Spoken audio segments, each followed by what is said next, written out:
ಪ್ರಭು ಯೇಸುವಿನಲ್ಲಿ ಅನುಗ್ರಹಿತರಾದ ಪ್ರಿಯರೇ, daily blessing ಅಲ್ಲಿ ದೇವರ ಜೀವವಿರುವ, ಶಕ್ತಿ ಇರುವ, ಸ್ಪರ್ಶಿಸುವ, ಸಂಚಲಿಸುವ ಈ ವಾಕ್ಯ ವಿಶ್ವಾಸದಲ್ಲಿ ಆಲಿಸುವ ಸಮಯವಾಗಿದೆ. ವಿಶ್ವಾಸಿಸುವ, ಸ್ವೀಕರಿಸುವ ಸಮಯವಾಗಿದೆ. ಒಂದು ನಿಮಿಷ ಪ್ರಾರ್ಥಿಸೋಣ. ಪ್ರಭುವೇ, ಡೈಲಿ ಬ್ಲೆಸ್ಸಿಂಗ್ ಅಲ್ಲಿ ನಿಮ್ಮ ವಾಕ್ಯ ಆಲಿಸುವ ಎಲ್ಲ ಕುಟುಂಬಗಳನ್ನು, ಆತ್ಮೀಯರನ್ನು ಯೇಸುವೇ ನಿಮ್ಮ ಕರಗಳಲ್ಲಿ ಒಪ್ಪಿಸಿಕೊಡುತ್ತೇನೆ. ಈ ವಾಕ್ಯ ಆಲಿಸುವ ಒಬ್ಬೊಬ್ಬರು ನಿಮ್ಮ ಪ್ರೀತಿ ಪಾತ್ರರು ಆಗಿದ್ದಾರೆ. ಇವರೆಲ್ಲರೂ ನಿಮ್ಮ ಸ್ವಂತ ವ್ಯಕ್ತಿಗಳು ಆಗಿದ್ದಾರೆ. ಈ ಶುಶ್ರೂಷೆ ನಿಮ್ಮದಾಗಿದೆ. ಪ್ರಭುವೇ, ಈ ವಾಕ್ಯ ಪ್ರತಿನಿತ್ಯ ನಿರೀಕ್ಷೆಯಿಂದ ಆಲಿಸಿ ಆತ್ಮಬಲದಿಂದ ಜೀವಿಸುವವರು ಇದ್ದಾರೆ. ನೀವು ನೀಡುವ ನಿರೀಕ್ಷೆಯು ಬಲವು ಶಕ್ತವಾಗಿದೆ. ನಿಮಗೆ ಕೃತಜ್ಞತೆಯನ್ನು ಸಲ್ಲಿಸುತ್ತೇನೆ. ದೇವರು ಅನುಗ್ರಹಿಸುವುದನ್ನು, ನಡೆಸುವುದನ್ನು, ಪರಿಪಾಲಿಸುವುದನ್ನು ನೆನೆಸಿ ಸ್ತೋತ್ರ ಸಲ್ಲಿಸೋಣ. ಎಲ್ಲ ಮಹತ್ವ ನಾನು ನಿಮಗೆ ಸಲ್ಲಿಸುತ್ತೇನೆ. ಈ ವಾಕ್ಯವನ್ನು ಆಲಿಸುವ ಪ್ರಿಯರು, ನೀವು ಸ್ವೀಕರಿಸಿರಿ, ಅನುಗ್ರಹಿಸಿರಿ. ಪ್ರಾರ್ಥನೆಯೊಂದಿಗೆ ವಾಕ್ಯವನ್ನು ಆಲಿಸೋಣ. ಸಂಖ್ಯಾಕಾಂಡ 16ನೇ ಅಧ್ಯಾಯ 1ರಿಂದ 4ರವರೆಗೆ ವಾಕ್ಯವನ್ನು ಆಲಿಸೋಣ. ಲೇವಿಯ ಮರಿಮಗನು, ಕೆಹತನ ಮೊಮ್ಮಗನು, ಇಚ್ಚಾರನ ಮಗನು ಆದ ಕೊರೋಹ ಮತ್ತು ರೋಬೇನ್ ಕುಲದವರಲ್ಲಿ ಎಲಿಯಾಬನ ಮಕ್ಕಳಾದ ದಾತಾನ್ ಹಾಗೂ ಅಬಿರಾಮ್ ಮತ್ತು ಪೆಲೆತನ ಮಗನಾದ ಹೋಲ್ ಇವರು ಮೋಶೆಗೆ ವಿರೋಧ ಪ್ರತಿಭಟಿಸಿದರು. ಇವರ ಸಮೇತ ಸಮುದಾಯದಲ್ಲಿರುವರಲ್ಲಿ ಮುಖ್ಯಸ್ಥರು, ಸಲಹೆಗಾರರು, ಹೆಸರಾಂತ ವ್ಯಕ್ತಿಗಳು ಆಗಿದ್ದ 250 ಮಂದಿ ಇಸ್ರಾಯೇಲರು ಕೂಡ ದಂಗೆಯಿದ್ದರು. ಇವರೆಲ್ಲರೂ ಜೊತೆಗೂಡಿ ಮೋಶೆ ಮತ್ತು ಆರೋನ ಬಳಿಗೆ ಬಂದು, ನಿಮ್ಮ ವರ್ತನೆ ಅಧಿಕವಾಯಿತು. ಈ ಸಮುದಾಯದಲ್ಲಿ ಪ್ರತಿಯೊಬ್ಬನು ಪ್ರತಿಷ್ಠಿತನೇ, ಸರ್ವೇಶ್ವರ ಇವರೆಲ್ಲರಲ್ಲಿ ವಾಸವಾಗಿದ್ದಾರಲ್ಲವೇ? ಈಗಿರಲಾಗಿ ಸರ್ವೇಶ್ವರನ ಸಮುದಾಯದವರಿಗಿಂತ ನಿಮ್ಮನ್ನು ನೀವೇ ಹೆಚ್ಚಿಸಿಕೊಳ್ಳುವುದೇಕೆ ಎಂದು ವಾದಿಸಿದರು. ಈ ಮಾತುಗಳನ್ನು ಕೇಳಿದೆ ಮೋಶೆ ನೆಲದ ಮೇಲೆ ಬೋರಲಾಗಿ ಬಿದ್ದನು. ಪ್ರಿಯರೇ, ಈ ವಾಕ್ಯ ಸಾಧಾರಣ ರೀತಿಯಲ್ಲ. ದೇವರ ಶುಶ್ರೂಷೆಗೂ ಪ್ರಾಮುಖ್ಯತೆ ನೀಡುವ ಒಂದು ವ್ಯಕ್ತಿ ದೇವರು ನೀಡುವ ದೊಡ್ಡ ಬೆಲೆ ಆಗಿದೆ. ಅದನ್ನು ಈ ವಾಕ್ಯದಲ್ಲಿ ನಮಗೆ ಅರಿಯಲು ಸಾಧ್ಯ. ನಾವೆಲ್ಲ ಹೇಳುತ್ತೇವೆ, ದೇವರ ಶುಶ್ರೂಷೆಗೆ ನಿಲ್ಲುವ ವ್ಯಕ್ತಿಗೆ ಬೆಲೆ ಇಲ್ಲ, ಇವನಿಗೆ ಕೆಲಸವಿಲ್ಲ ಎಂದೆಲ್ಲ. ಆದರೆ ಮನುಷ್ಯನ ಮುಂದೆ ಬೆಲೆ ಇಲ್ಲ ಎಂದು ಯೋಚಿಸಿದರೂ ದೇವರ ಮುಂದೆ ಬಹಳ ಬೆಲೆ ಇದೆ. ಅವರು ಅಷ್ಟು ಮುಖ್ಯ ವ್ಯಕ್ತಿಗಳು ಆಗಿರುತ್ತಾರೆ. ಸತ್ಯಸಂಧತೆಯಿಂದ ದೇವರ ಶುಶ್ರೂಷೆ ಮಾಡುವ ವ್ಯಕ್ತಿಯನ್ನು ಅವಶ್ಯಕತೆ ಇಲ್ಲದೆ ಅನ್ಯಾಯವಾಗಿ ಅಡೆತಡೆ ಮಾಡಬಾರದು.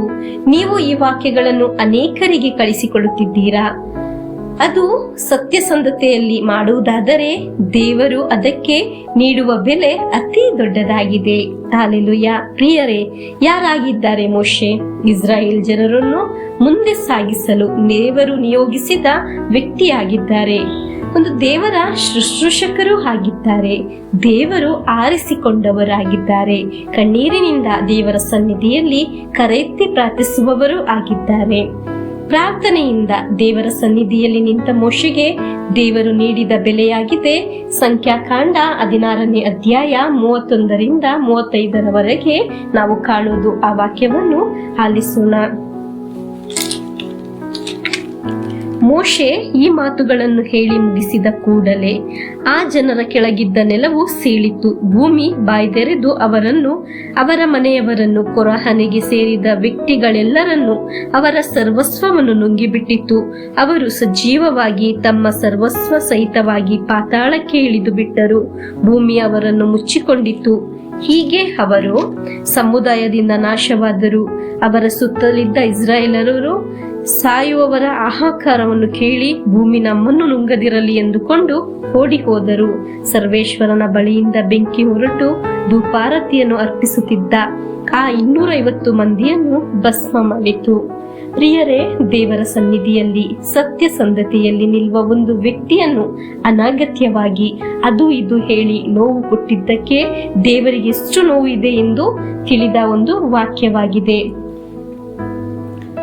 ದೇವರು ಎಷ್ಟು ಪ್ರಮುಖವಾಗಿ ದೇವರಿಗಾಗಿ ನಿಲ್ಲುವ ವ್ಯಕ್ತಿಯನ್ನು ನೋಡುವುದು, ದೇವರ ಶುಶ್ರೂಷೆಯನ್ನು ಕಾಣುವುದು, ಅನೇಕರು ಬೆಲೆ ಇಲ್ಲದೆ ಆಗಿರಬಹುದು. ಪ್ರಾರ್ಥನೆಯನ್ನು ತಮಾಷೆ ಮಾಡುತ್ತಾರೆ, ಪ್ರಾರ್ಥಿಸುವವರನ್ನು ಸಹ ತಮಾಷೆ ಮಾಡುತ್ತಾರೆ. ಆದರೆ ನೀವು ಸತ್ಯಸಂಧರಾಗಿ ಪ್ರಾರ್ಥಿಸುವ ಒಬ್ಬ ವ್ಯಕ್ತಿಯಾದರೆ, ನೀವು ದೇವರ ವಾಕ್ಯವನ್ನು ಆಲಿಸಿ ಪ್ರಾರ್ಥಿಸುವ ಮೋಶೆ ತರ ಒಂದು ವ್ಯಕ್ತಿಯಾಗಿದ್ದೀರಾ. ಒಂದು ದೋಷವೂ ಬರುವುದಿಲ್ಲ, ಏನೂ ಹಾನಿ ಆಗುವುದಿಲ್ಲ.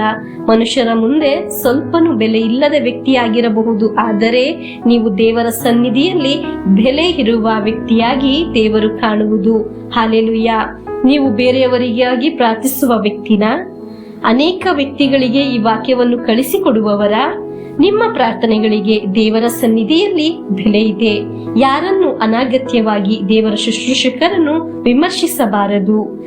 ದೇವರಿಗೂ ದೇವರ ವಾಕ್ಯಕ್ಕೂ ಬೆಲೆ ನೀಡುವ ಪ್ರಿಯರೇ, ನಿಮಗೆ ದೇವರು ನೀಡುವ ಬೆಲೆ ಯೋಚಿಸುವುದಕ್ಕಿಂತ ಮಿಗಿಲಾಗಿದೆ. ನಮಗೆ ಪ್ರಾರ್ಥನೆಯೊಂದಿಗೆ ಪ್ರಭುವಿನ ಆಶೀರ್ವಾದವನ್ನು ಸ್ವೀಕರಿಸೋಣ. ನಮ್ಮ ಪ್ರಭು ಯೇಸು ಕ್ರಿಸ್ತರ ವರಪ್ರಸಾದವು, ದೇವರ ಪ್ರೀತಿಯು, ಪವಿತ್ರಾತ್ಮರ ಅನ್ಯೋನ್ಯತೆಯು ನಮ್ಮೊಡನೆ ಇರಲಿ. ರೋಗಗಳಿಂದ, ಅಪಘಾತದಿಂದ, ದುರ್ಮರಣದಿಂದ, ಅಗಾಲಿದ ಮರಣದಿಂದ, ಅಸೂಯೆಯಿಂದ, ಮೋಸವಂದನೆಯಿಂದೆಲ್ಲ ದೇವರು ನಮ್ಮನ್ನು ಸಂರಕ್ಷಿಸಲಿ. ಹಾಲೆಲೂಯ. ಆಮೇನ್.